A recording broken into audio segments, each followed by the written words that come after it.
Hello, everybody, and welcome to tonight's episode of Battle to Be's Life on Fire podcast. So, I have a couple of amazing announcements for you guys, and I'm super, super excited. So, the podcast has a new home, and we will be on Heroes Media Group in the next few weeks. So, watch for details on how you can find our new format over there. And tonight we have a very special couple who is here representing their nonprofit organization, 1042. And I would like for you guys to welcome Daniel and Christina. Hi, thank you. Thank you for having us. We're honored to be on here, and thank you for everything that you're doing and giving people a voice. I just love it.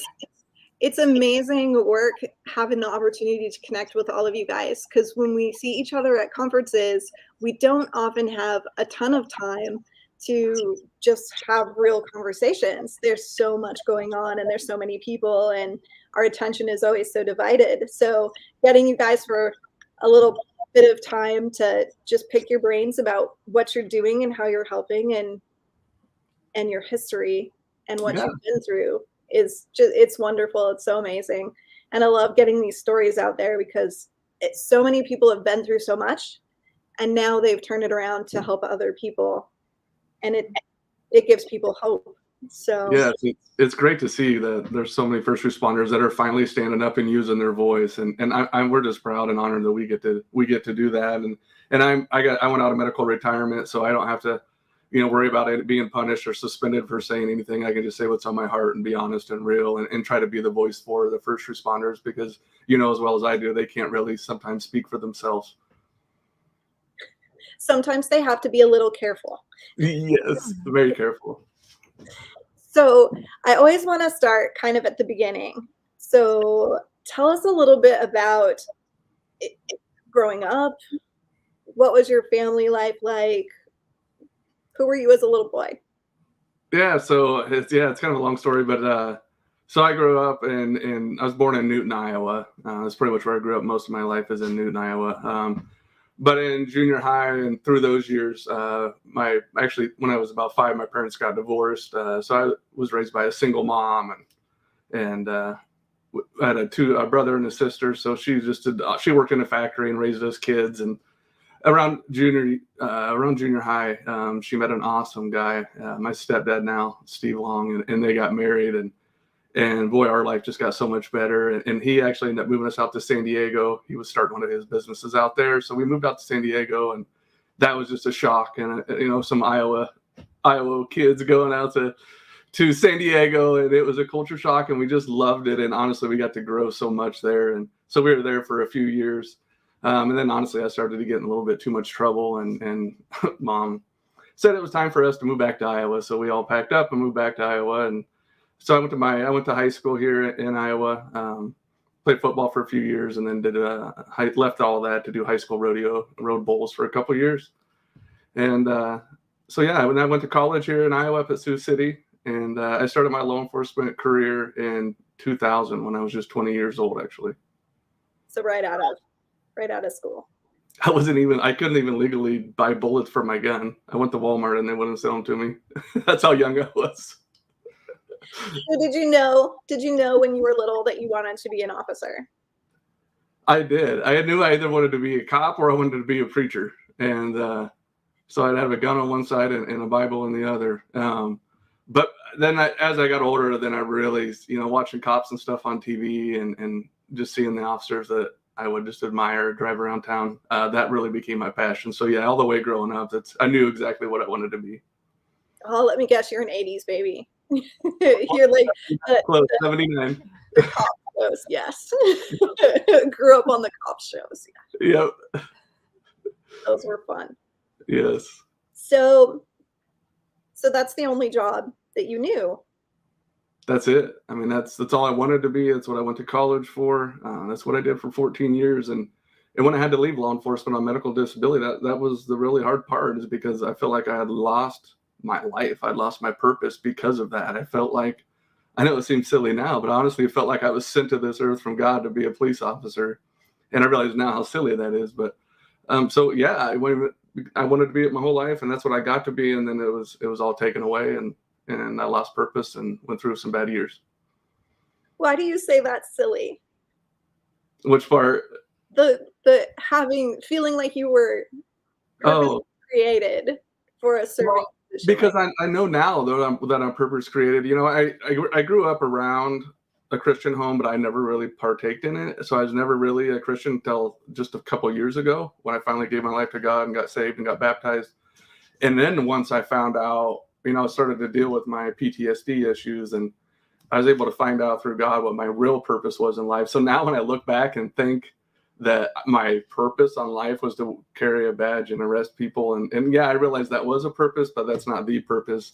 And that my purpose here is just to actually help fill the kingdom of heaven with people, and just lead people to Christ, and help give people their life back, and help get them through their struggles that I went through for all those years. I love that. Help give people their life back. Yeah, so, you lose it. You really do lose your life. I mean, you go into isolation and you lose it. And just watching people get their life back and see the sparkle in their eyes, it's priceless. So it drives us. Yes, I know that. I know that feeling, and that you want people to come to you who are at their absolute worst and who have tried everything and nothing has worked, because you know that there is an answer and that it doesn't have to be like that. And to see that turn around is the most unbelievable, unbelievably rewarding moment. And it always is like a moment. There seems to be like this crumbling away of all the resistance and of all the lack of hope, I guess, is like it all falls away, and all of a sudden there's this realization that, oh my gosh, I really do have choice, and I really do have hope, and there really is answers. There is, and it's almost like a switch, kind of. It's not like some other healing processes throughout life. It's almost like once they get it, once they realize that they can help start to break free from it, and that they do have a purpose in life again. It's literally like a switch, and the healing just starts, and it starts immediately, and you start to just see it in their eyes, and you see hope come back to them. And that's our why. I mean, that's why we do this. That's why here at the 1042 Project, there's no guilt or shame. It's because we want to give that sparkle back and give their life back, because I know what it's like to be stuck in your room with a bottle of vodka and ashamed to even go to Walmart to buy groceries because you're afraid people are going to see you, and just for some reason you think they know what's going on inside your head, and you just start to isolate yourself. And we want to bring that back. So we'll get to the relationship in a little bit, but tell us about being an officer. Tell us about your job. What was that like for you in the beginning? When I first started, I was 20 years old. I was still in college, in my last year of college, and the way it worked is if you got hired, you were allowed to leave college your last semester, and then once you finished the academy, they'd give you your college credits for your last semester. So I got to leave college even a little bit early. But it was amazing. I mean, honestly, like anything, you kind of feel like an imposter at first, like anything in life that you're uncomfortable with that you start to do, you kind of feel like an imposter. So at first it was just nerves and just scariness. But then once you put on the badge and you get to go out and truly help people, day after day, and actually get to see the good that police officers do. I know a lot of people don't realize that we do that, but once you actually go out and see it and get to see that in people's life, it's pretty amazing. But unfortunately, there's a lot of the bad side of the job that eats you apart, and that's what took me out. When did things start going downhill for you? The more I think about it, I know that over time, because it's weird, because it's like the more I remember, then the more I can kind of go back even further and further. But because I spent so many years trying to drink away the memories and just trying not to deal with the memories, that now that, that I've been sober for a couple of years and I'm healthy now, that these memories come back. So sometimes I think, well, it's this year. And then, through months of talking with her, just working for the 1042 Project, I start to remember other memories. So it keeps going back further and further. But honestly, I would probably say around 2005. So probably only about 5 years in is when I really started to notice that the live, vibrant person I used to be no longer wanted to even leave the house, and sure the heck didn't want to go to work. But at the same time, I couldn't get enough of work, if that makes any sense. It was weird. it was a very odd time for me. But I'd probably say 5 years in.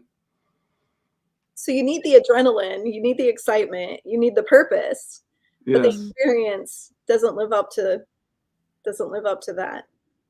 Yeah, it's the going to call to call to call, dealing with everybody's worst moment of their life. I mean, nobody, it's why when people call law enforcement, it's usually not for a good thing. So it's you literally drive, get out of the car, deal with somebody's worst moment, get back in your car, drive to the next one, and it's those calls that you think really don't wear on you. The death notifications and some of those what you think are just routine calls, but you start to realize those are the ones that are eating at you and tearing you apart. And then you have those big sledgehammer calls that come throughout your career. But and sometimes we can, I think people are addressing more of those sledgehammer calls now, but not so much paying attention to these what they used to like to call routine calls of just dealing with fatality, accidents, and death, and some of the stuff that we have to see.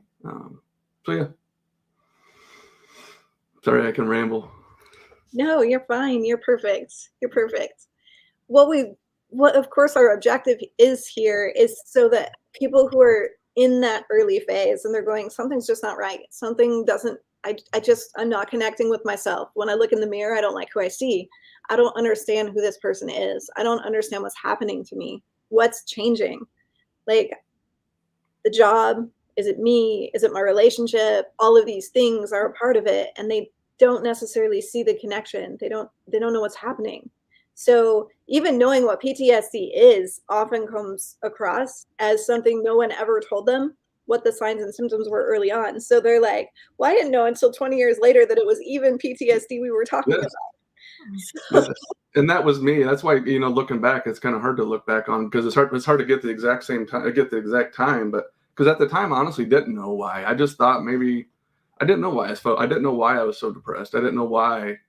I just felt like when I wasn't off duty, I had to be drinking. I had to be numbing the thoughts and that whole slideshow of just every bad image you've ever been on that just flashes through your eyes throughout the day. I don't know why, but now looking back, I do. Like I can go back and I can almost feel it again and know what it's like. And I kind of get mad at myself for not recognizing it back then. But it just wasn't talked about back then. It wasn't nobody in the squad room. I mean, it was just nothing you didn't dare talk about it really. It was always if you were to say something, it would be don't take it home with you, which I've never understood what the heck that means for human beings. We can't just leave our uniform in the locker at work and not think about it. And so yeah, I mean it's if we can figure out that first trigger or that first thing where that starts to change us, and I know that's a lot of what your organization's working on and what you're focused on. If we can identify those earlier, then we can try to save people from going through the hell that I went through, and we could try to save some careers and more importantly, save some lives. So the first signs for me was isolation. And I started to feel, this is going to probably sound weird, but I started to feel guilt and shame of the job. Not that I was doing anything bad at work. I just felt the guilt. Like I felt like the public didn't like us. I didn't feel like, I don't know. I didn't feel the pride that came with being an officer anymore. I felt like there was things had just shifted in the country, and it was kind of, and especially now in today's era, I think it's kind of like when like a Michael Screw's book, he talks about how after Vietnam, how the soldiers were treated like garbage. It's kind of what's happening to first responders in this country right now. And I think history is going to look back and be very ashamed over this time, but we're living in it, so we got to deal with it. But yes, Absolutely agree. Yeah. That's what kept me from actually signing on to be an officer. I was working towards being an investigator, and in my state, no matter what degrees you had, no matter what background you had, you didn't go to investigations without going to the street. And the street was not a place for me because, I'm like 5'6", I was 120 pounds, not exactly aggressive with my voice. So my husband looked at me and he said, they're going to eat you alive. Like, you are not the girl who's going to pull someone over and be able to command respect. And if you can't command respect, it's like the whole thing was literally, you're just going to get shot. You're going to get shot in the face. That's just like the thing. And it was the time when it started happening, those ambush calls where people think they're going to a domestic and they get out of their car and they get they get shot the second that they open their door. For Yeah. like, it's not even a call. There was never a risk. It's literally they get called in ambush. And I was like, Yeah. this is what is going to happen if this is what the environment's going to be. People are starting to hate the officers. They're starting to, do these horrible things. I mean, we had a firefighter get killed in his truck, and I was just like, who doesn't like firefighters? Like, what is that? So I was just like, I don't even understand what's happening here. And I was just, this is not for me. So that I had to back out. I had to back out and go, Yeah, unfortunately, a lot of people are saying that now. They're not saying yes to the job anymore. That's why there's all these jobs that are vacant right now, and the quality of the applicants are dropping dramatically because of that reason right there. It's how they get treated by the public. And I feel guilty a little bit for that choice, but on the other side of it wasn't because I was afraid to die. It wasn't because I was afraid of the job. It was because I was afraid to die for the wrong reason. Mm-hmm. I was willing to give my life for someone else. I was willing to give my life to do something that mattered. But to get shot in the street that way was not acceptable. And I couldn't come to terms with that. So I don't know how you guys do it right now in this environment. It is completely astonishing to me that people are strong enough to get up every day and put on that uniform and go stand in the face of all of that negativity and the way people talk to them and disrespect them. I just absolutely can't even imagine having the strength to do that and trying to maintain my sanity. Right. It's a challenge. All that. So, I mean, it's a big job. Yeah. So, marriages. It's always a conversation everyone avoids, but the latest statistics that we could find was in the police department, we're looking at somewhere in the vicinity, because no one can agree, of 80% failed marriages. Yeah. What was your experience with that for yourself and for the people that you saw? Yeah, I was married for 13 years. I was married in 2000, got married in 2000, divorced in 2013. Honestly, I think on my department, there was very few officers that weren't at least divorced once. I know I got divorced around the same time. It seemed like several officers were getting divorced. But yes, it almost seems rare anymore to find an officer that's been married for several years, honestly. The funny thing, the ones who have been with their spouses for a long period of time tend to be those who have spouses that are also first responders. Yes. There's a funny little, like, I get you, so it's okay. Yes. Either one of us is really okay with talking about it. And when you're in that kind of relationship, there's this mutual space that you can give to each other that you just know how to support each other without saying anything. You don't have to say, this is what I saw today. Yep. Because you just know. But right. I think that the conversations where they say leave it at don't take it home is a huge mistake. I think learning how to share responsibly with your spouse could be a game changer for people. So you don't have to say, this is what I saw and this is all the gory details and, but if you went home and said I had a really rough day, will you just sit with me? Or the call that I went on today was really traumatic. It was really rough. I feel this way about it. You don't have to express exactly what happened. You don't have to burden your spouse with gory details, but to share your emotional state and to share your need for comfort with them would bond relationships instead of destroying them. Yeah, and honestly, I openly did the opposite. Like, we kind of had a policy that don't ask me about my day. If there's something I want to tell you about, I'll tell you about it. But it get to the point where she would know to not even ask me about it.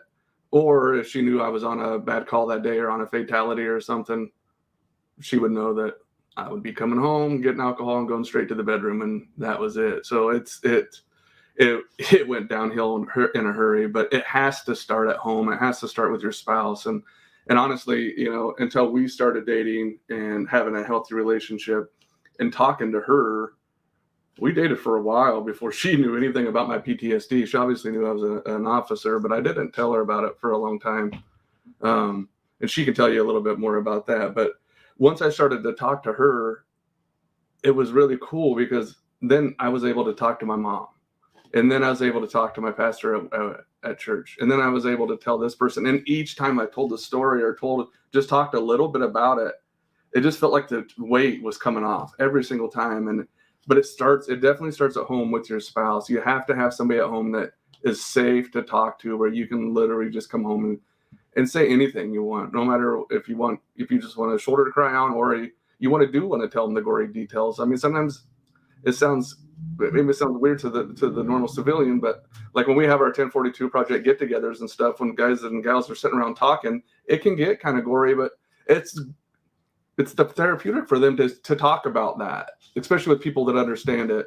So for the spouses at home, please, if they do start to share with you some of the bad stuff, try to grit it and take it. But if they're talking about it, they want to. But yeah, I used to have a policy in my house that was the complete opposite. It was, we don't talk about it. And that was even with my friends. When we would go out, when we'd go out golfing, we'd go to the bars or whatever, everybody knew the policy. Dan doesn't talk about work. Don't talk to him about any call he went on. And I had a buddy text me from back in the day, back then. He texted me a few weeks ago when we were chatting about the 1042 project and the old policy of don't talk about it. And he goes, I think we maybe screwed that up. And I thought, yeah, we did. We probably shouldn't have had that policy in place. But yes, it starts at home with your wife, with your spouse, somebody that's safe, and just start letting them know. And then it's going to then carry it on to your best friend or to somebody else that feels safe. And eventually you'll be willing to be on a podcast live and just share your story in hopes that your pain and hurt can help somebody else. But she could probably tell you more about that side of it. Yes. Yeah, so now you get to tell us, like, how did you meet him and what was that like? So when you found him. So when Daniel and I met, we were both working at the same place. So it was just through work, and I had been working there, I think like 5 or 6 years or something at the time. And so he was the new guy, and we were just friends for quite a while. I just got to like know him as a person. And like he'd said, I knew that he was a police officer, but he did not breathe a word of PTSD or that his job was traumatic. Honestly, like it just wasn't even brought up at all. And so that wasn't really discussed. And then, we just got to the point where like we were, started dating and decided we want to take our relationship further and stuff. And I can't remember how long into us dating, I was like, I just noticed some things. Like I have a degree in psychology. And so that probably helped me a little bit. And I was just like, have you ever thought about looking into if maybe you have PTSD? And he was like, I've got that taken care of. That's where he was at that point. That's like, honestly, yeah, like that's how far he's come. And so I was like, okay, I could tell by his response, it wasn't a comfortable thing for him. So I was intentional about not pushing him out of his comfort zone, but just letting him know, like, I'm here for you. Like, it's okay to just share what you're going through or what you're struggling with. Like, it's okay. I'm here for you either way, no matter what. And then eventually he did, start to share more just little stories, little things here and there, and then became a lot more open about how he knew that PTSD is something that he really struggled with. And, it was more of a thing than really he was comfortable with sharing at first.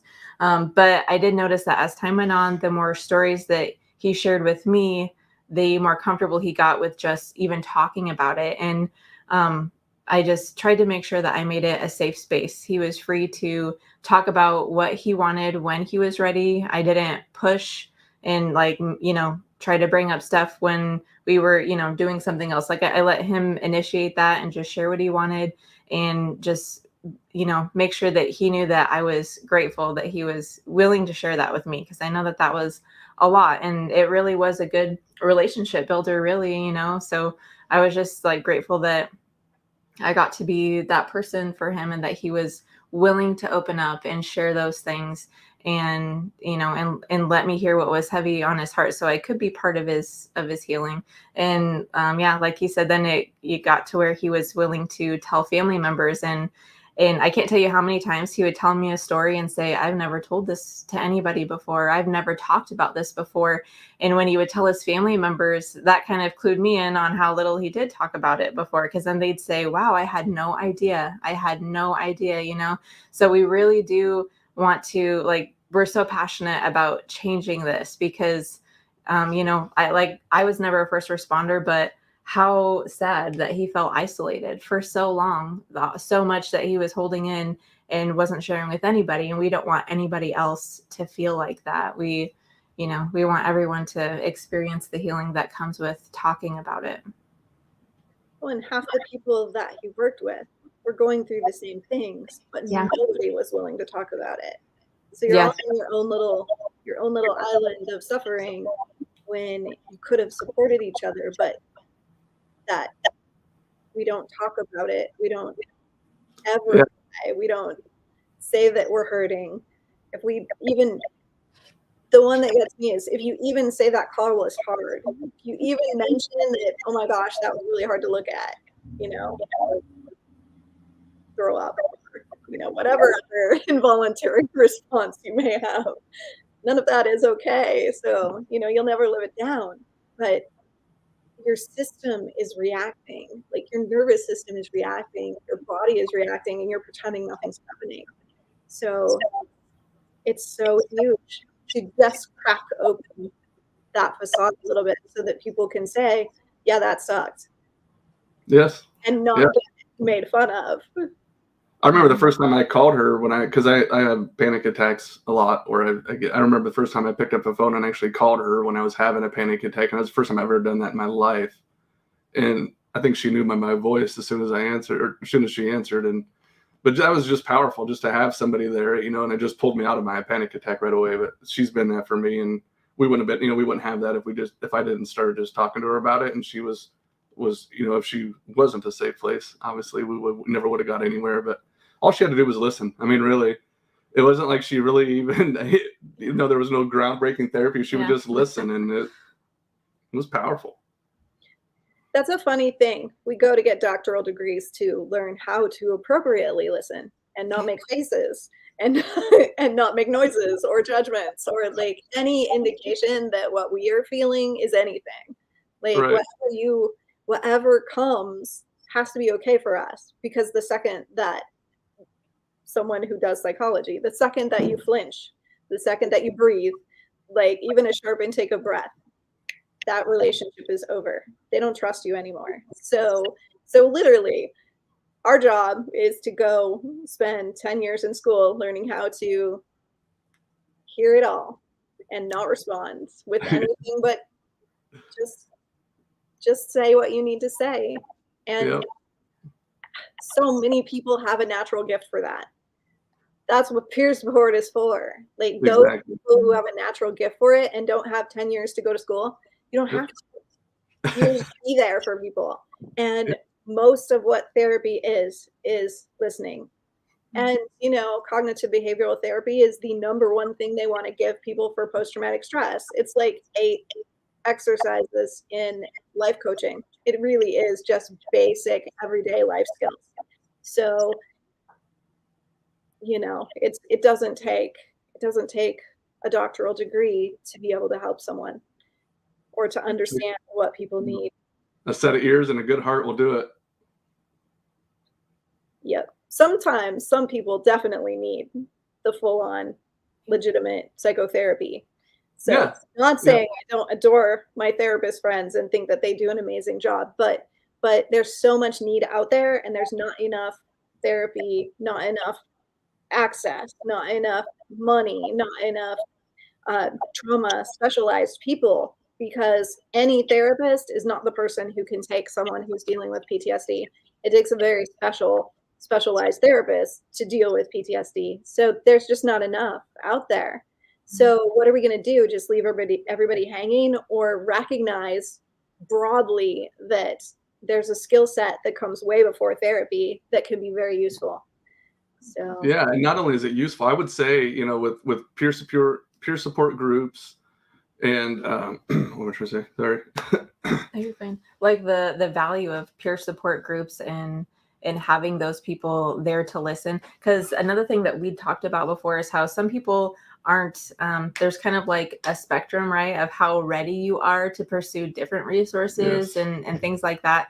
And so I think it's important to acknowledge, like you were mentioning, the other options out there for people to, have some kind of outlet for healing, that it's better than nothing, like like a peer support group, stuff like that. Yeah, that's what I was Those gonna are say. important resources. Yeah, the peer support groups and the coaching is kind of a fairly new thing to me, at least anyway, over the last 10 years, the whole peer support and coaching. And to me, I've noticed that just in the short period of time we've been doing this, that is actually one of the most impactful levels, that peer support and that coaching level, because usually those people were people that used to wear the uniform.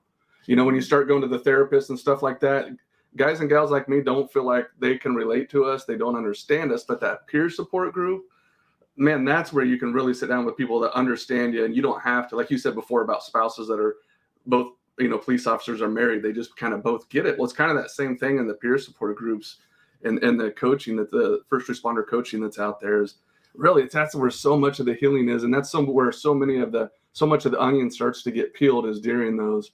And then when they're more and ready to, after they've done that, then they'll be more willing to go to the 30-day treatments or to a psychotherapist or whatever else they need to go to. But it really does start with that peer-to-peer and the coaching, those lower levels. And I just love that there's so many people getting into those right now, and I hope it continues to grow, because it's a lot of value in those peers helping each other, because you understand each other, and that's powerful. So I want to talk about something a little off the cuff and a little unique. So, so in this realm of coaching and peer support and stuff, what is the role of the first responder sense of humor? Like, there's this particular brand of dark humor where, like, I've noticed I worked in the emergency room for years, so you can get as nasty as you want with, whatever, describing parts and pieces and whatever. It's all funny.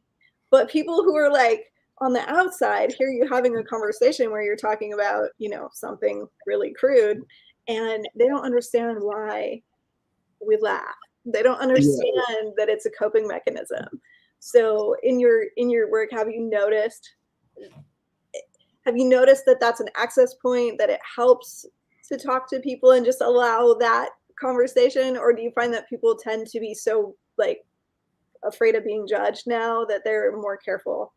I think it depends. I think we kind of experienced that when we had our first peer support meeting. We had it at a public restaurant, not really thinking this through all the way. So everybody starts to show up, and we're sitting at the tables, and the next thing I know, we're just telling stories. And that finally I kind of pulled myself out of the conversation a little bit and looked around at all the people around us. And I thought, I bet these people are ready to puke or call the manager and have us kicked out, because guys and gals were just opening up and telling stories. And we do use humor and we do use, we use humor a lot to cover up our pain. And a lot of times we'll use our humor in a way of kind of throwing it out there to see if it's safe to talk about. We may use humor sometimes with our spouses or, a family member. And a lot of times that humor may sound a little weird and sick, but it also sometimes is a cry for help. That's them saying that something's bugging them. And a lot of times we use humor to cover that up, just to see that way, if they look at you weird or something, you can be like, I'm just kidding. Right. You can just play it off. But yeah, honestly, I kind of wish all of us as first responders would stop doing that, and stop using that humor. But it's what we use, and it happens. So yeah, we've learned that we've moved all of our meetings into a private location just for that right there. We want people to be able to be open and honest and transparent without having little Johnny and his mom puking in the corner because of the stories that are being told. And also, we recently spoke with a first responder coach, and she talked about how there's a valuable role for that kind of dark humor that you see a lot in first responders and with their coping. And she just had talked about how, there is a purpose for it, and, it serves a role in the healing and, them talking about it, and just kind of how she, it's a green light for her, because it's just part of the process. What's your view on that? I'm just curious. Oh, I'm notorious for it. So Yeah. I just wanted to bring that up with you guys because I kind of expected you to have a lot of familiarity with it, and it's something that I want the public to understand a little bit more, and then I want them to see, is this not because it's not because first responders are cold-hearted. It's not because they're not taking the situation seriously. In fact, it's usually because they're taking the situation seriously. And oftentimes in the heat of the moment at an accident scene or at just whatever it is, at the call out that's gone sideways, there will be, because now everyone's wearing cameras and they're seeing all this video footage online, there's comments that are made that are a little crass or seem cold or seem, you know, inappropriate. But to put that into the context of this is how they deal, this is how they off that tension, how they release that moment of absolute despair, is that you laugh about it or you have to have a different response, like putting your fist through your car window. So you choose, they have to get it out somehow. So I just kind of figured it was going to be a really safe conversation to have with you guys, and that it would be useful to get that out for the public a little bit more clearly than I am able to do with some of my guests who have less understanding of this particular concept. It's not because they don't feel, it's because they do feel, and they feel pain. And like I said, you don't leave it at home. You can't leave it at home with you. Trust me, that first responder who you think said something that was inappropriate, he or she went home that night, and I guarantee had trouble sleeping and was sad and was thinking about that family of the person that was killed or whatever it may be. It's just in the moment when you're in, you know, you're in the ringer and you're trying to just get through the job and get through the crime scene or whatever it may be. You do what you do to get through it. And sarcasm and joking is how you get through it, unfortunately, or fortunately. I don't know however you want to look at it, but it's how we got through it. And it's not, you know, again, it's not, we're not being cold hearted. We're honestly, we're hurt, and we're just trying to get through it. And we're trying to get through it with a smile on our face, not with tears pouring down our eyes. So the jokes kind of help keep the smile and keep the tears away. I feel like it's kind of similar in a sense to, you know, when somebody's going through grief and people kind of know, like the saying, everybody grieves differently, and they know that it looks different. It can look different ways. And I think it's kind of like that. Like somebody is experiencing something, like just because they're a first responder doesn't mean they're not human, right? So they've got an emotional response to what they're seeing and what they're going through. And there is got to be a response for that in some way. And I feel like it's understandable that it would come out in the form of humor rather than, you know, like you guys had mentioned, like a violent form or just breaking down, you know, they're coping. And yeah. We're just doing our best. Yeah. It's really important that we bridge this gap a little bit, that we create some understanding for the community, because they don't live this world. They don't see this world. So they don't comprehend. They don't see why reactions are the way they are. So having these conversations allows people who aren't close to the industry in any way to recognize that the humanity of our officers and our firefighters and EMTs and dispatchers. We always forget the dispatchers, and they probably have one of the hardest jobs of all. So yes, and even teachers now, we're starting to see teachers almost as frontline, because they're in the thick of quite a bit of struggle too. So we just have to recognize that we're all, no matter what role we play, that we're all human, and that we have to cope. So putting everybody under a microscope with these videos and analyzing every word they say and criticizing because you saw 3 to 5 seconds of an incident that lasted 3 days is completely, it's not helpful, and it's destroying the way that officers feel about themselves, because all of these critical comments and the way that people are putting just the horrible moments out there is making it look like you're horrible people and you don't have a heart and you don't love your job and you're not out there doing anything good, because they see 5 seconds, not the reality. Yep. So we need to expand the picture again, so people realize there's so much more to the job, and there's so much more to every individual and every call and every moment.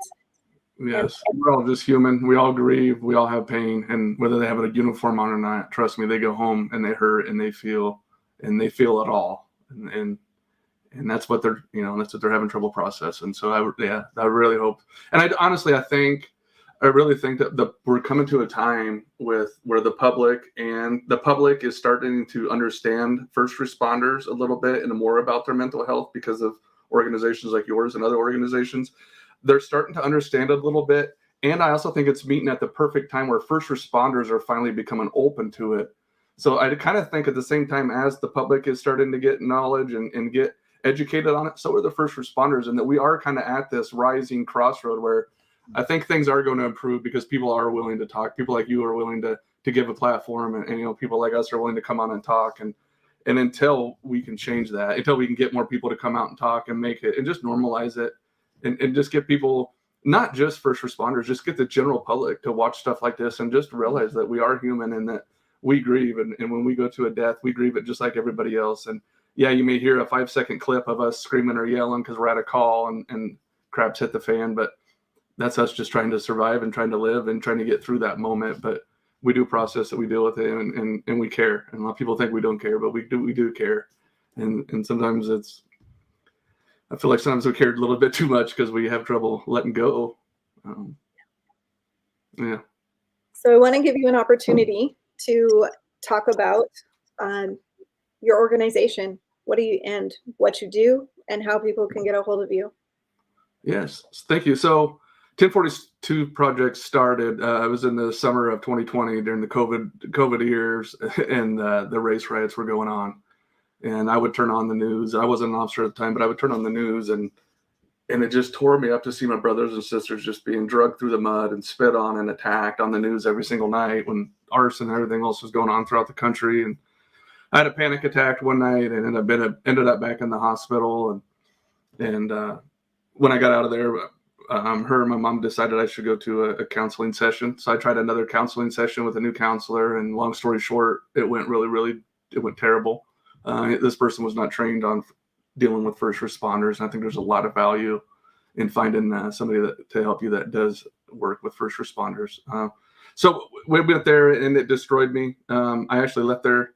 When we left that appointment, I'd already decided I was going to kill myself. Her and I were engaged at the time, and just the thought of bringing her and her kids into my life and at my mental state the way it was, I thought I can't do this to another family. I cannot do this. And I went home that night. I didn't sleep at all. I was destroyed. I was having all kinds of flashbacks. I went to work the next morning, just cried all the way to work. I mean, just blood curdling cry, just hurting. My boss came in, he saw me cry and sit there, and he walked in and told me to go home for the day, and I did. And on the way home, I decided I was going to kill myself. That's when I was going to do it.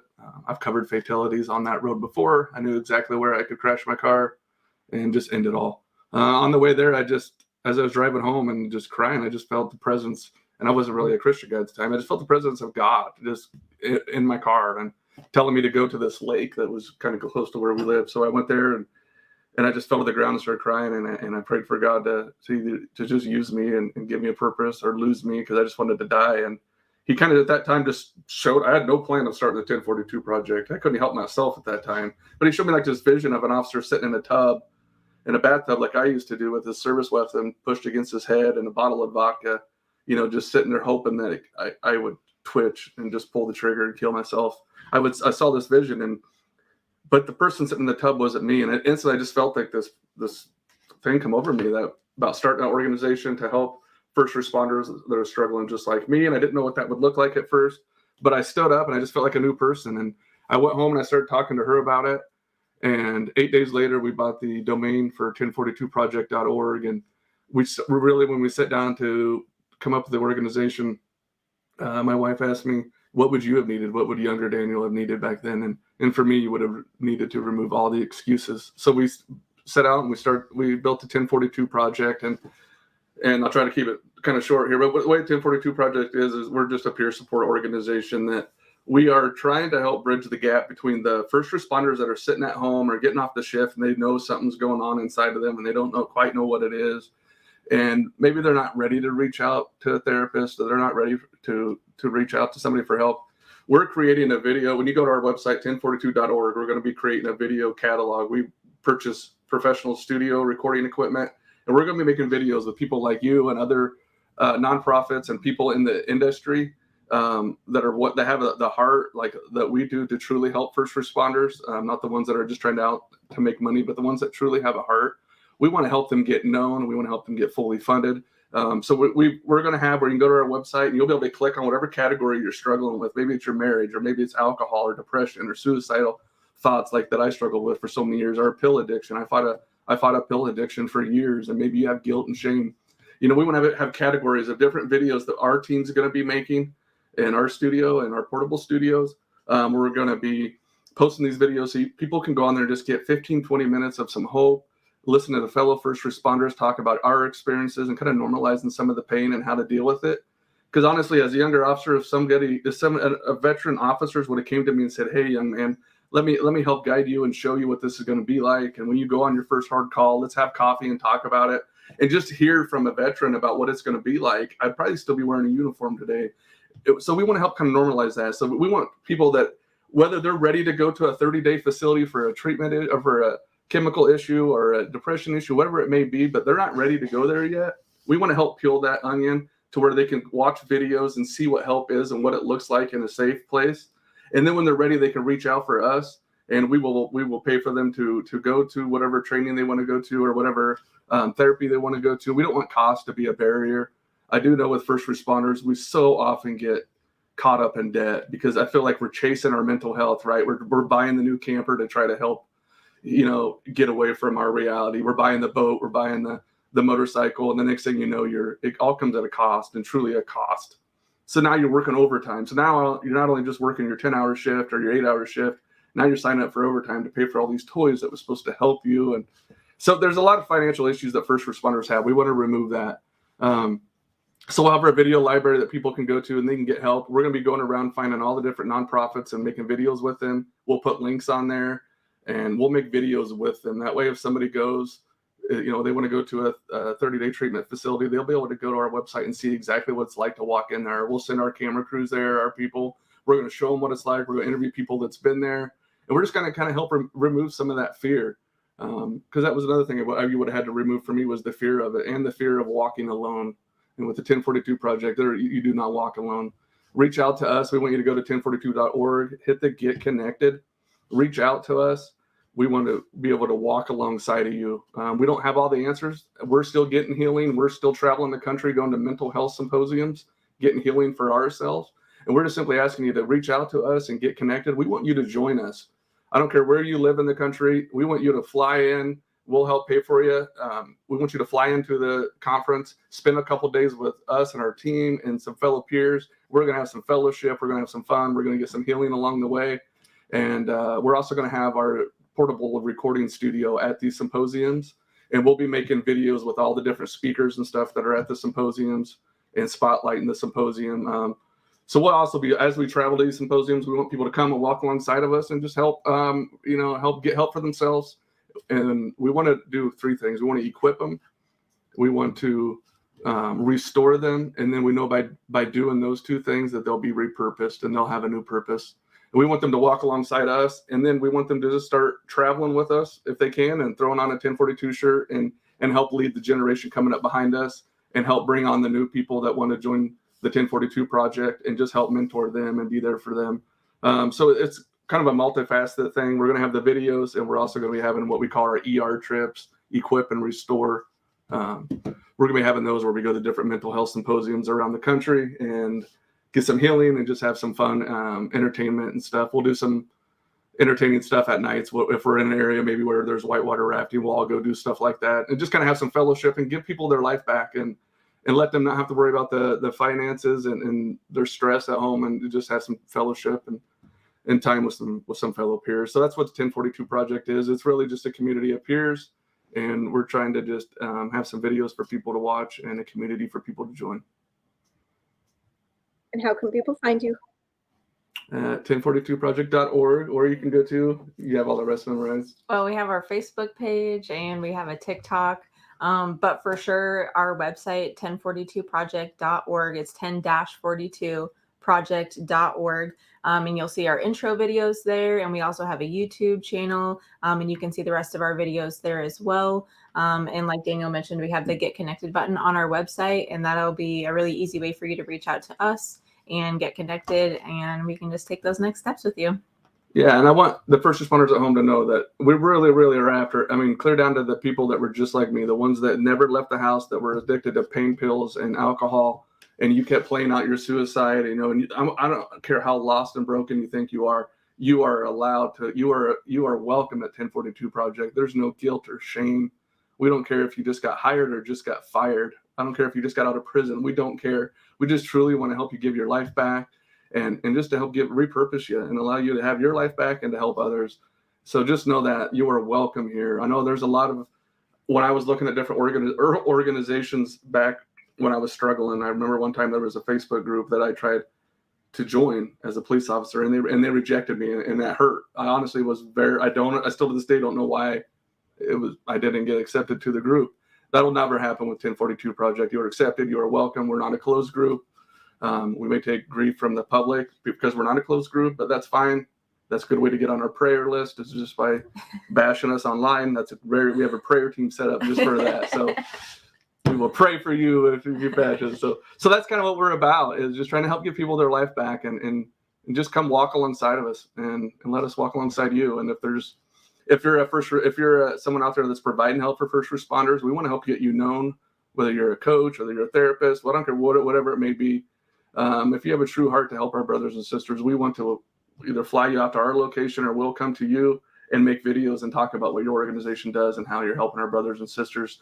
That way, when people come to our website, we'll have a website full of resources that our people have gone through. We've checked it out. We've made videos we've sent first responders to. We're going to be video blogging along the way as we're doing all this stuff, so you guys at home can just see what it's like. And then when you're ready to step in and join us, reach out and just come alongside us, and we want to help give you your life back. So, please reach out to me anytime that you need anything, or I can help you with anything. Just let me know. Thank you so much. And thank you for giving people a voice. I just really appreciate it. And we love your heart. Thank you. Thank you so much for being here with us tonight. And any one last words? If you're at home, reach out. Reach out. I can tell you from a person who had one foot in the grave, there's hope. There's hope. You just got to open up and start talking. And there are safe places out there, and just start somewhere. I love that. Just start somewhere. Thank you so much. All right, you guys. So take that message to heart. Reach out to me, reach out to them, reach out to one of our past guests, reach out to anyone. Whatever it takes, take that first step. We know that first step is always the hardest. Healing isn't linear, but every day a little bit better. There is hope. There is light. You are worth it. And no matter how much of a burden you may feel, everyone disagrees with you. Everyone you think you are being a burden to is going to miss you, wants you around, and would tell you no. And you all have seen the aftermath. You all know in your rational mind that the choice that you're thinking about isn't the choice that's the best for anyone. So if you're in that dark place, we care about you. And we want you to be here for the tomorrow that is meant for you. So please take that step, reach out to anyone. And thank you so much for being here with us tonight. I am so grateful to be able to share so many resources with you, to show you that there are so many different pathways to healing, because there isn't just one. There isn't one person that's going to work for everyone. There isn't one modality, one type of healing, one type of therapy that's going to work for everyone. So if you've tried something that didn't work for you, try something new. Give it a chance. Give yourself a chance. Thank you so much again for being here tonight. I can't wait to share some new stuff with you guys on Monday, and I will talk to you guys all later.